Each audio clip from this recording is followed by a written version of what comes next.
I got a hold of some Camelina and started growing it here in Morris, Minnesota, where our lab is, and had both winter and spring types. But the winter types, right off the bat, I realized were extremely freeze hardy.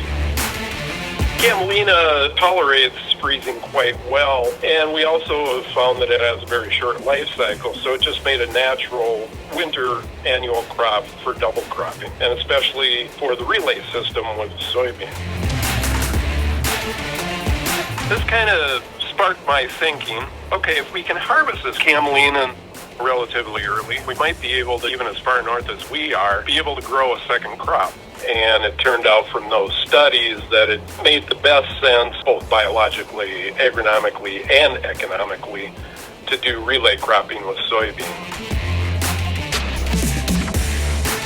Direct drilling mid-September is what we recommend, and row spacing, using a later maturity soybean for your given region, and that seems to work better in that relay system as well for improving soybean. Those are the big tips.